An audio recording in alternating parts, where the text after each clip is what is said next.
앉아서 하는 테니스.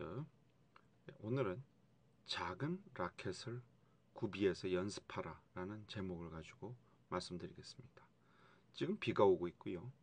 비가 오고 있는 오늘 일요일이라서 비가 오고 있습니다. 일요일인데 비가 오고 있습니다. 오늘 같은 날 사실 우리 동호인들은 볼치기 아주 좋은 날인데 그럼에도 불구하고 비가 오니까 안타깝게 오늘은 방관이 있습니다. 이럴 때 바로 뭡니까? 그렇죠? 라켓에 요 부분을 이렇게 안 쓰는 라켓, 뭐 쓰는 멀쩡히 쓰는 라켓 하시면 안 되겠죠.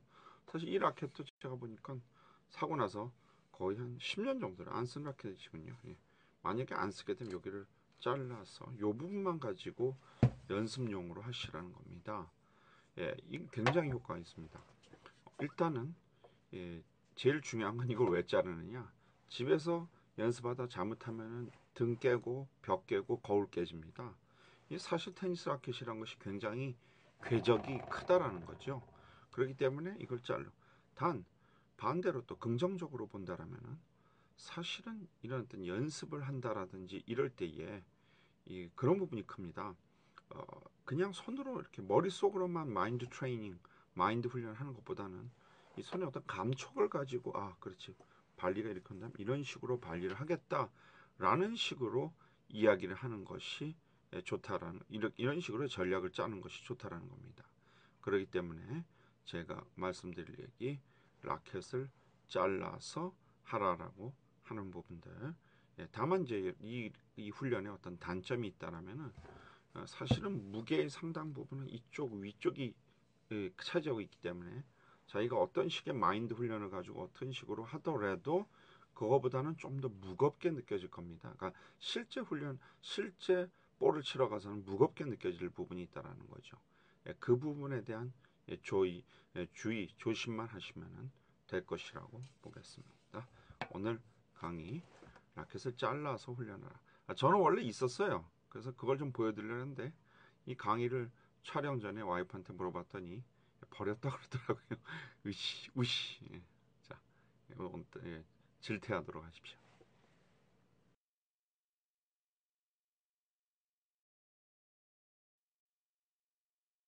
엘보에 대한 얘기를 해보겠습니다.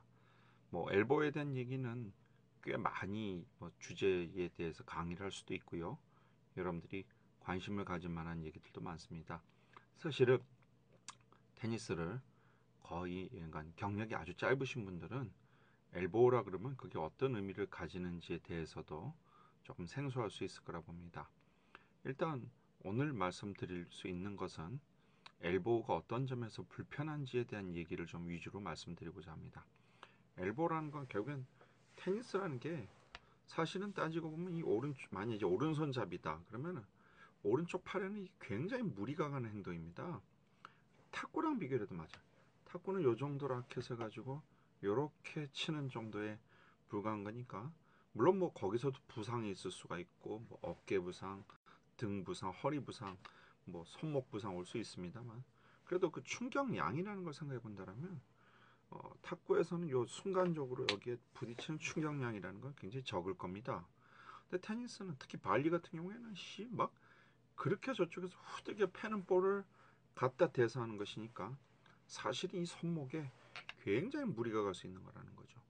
그렇기 때문에 반드시 센 볼을 치는 사람들 또 발리 위주로 하는 사람들에게는 반드시 여기에 밴드를 압박 붕대 내지는 밴드를 해서 하시기를 제가 바라고요. 그리고 또 그 외에도 그 압박 붕대, 압박 밴드 외에도 이제 반드시 여러분들이 숙지해야 될 것은 뭐 휴식의 중요성 이런 것들은 말도 못할 거라고 생각합니다.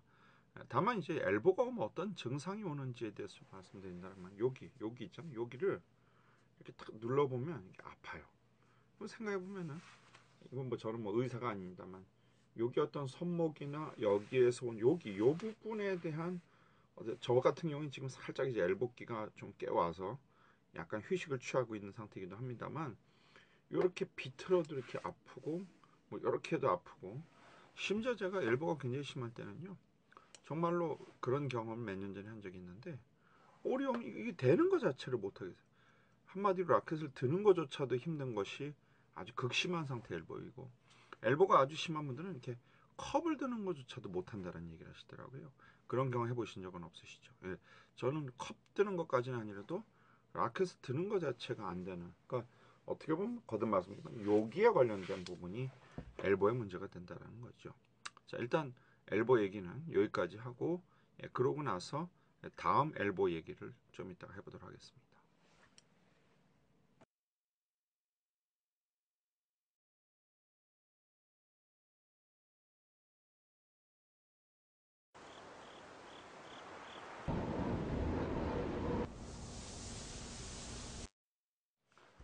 예, 앉아서 하는 테니스, 발리 구현의 복병, 엘보 얘기 하고 있습니다.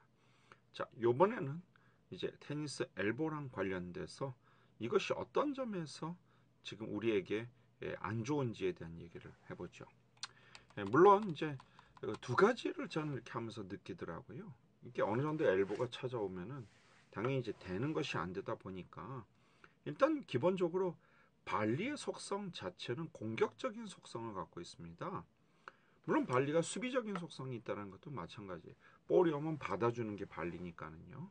근데 이 말씀드렸던 어떤 수비적인 속성하고 관련해서는 그 오만 받아주는 건 마찬가지입니다만 발리라는 건 우리가 왜 합니까?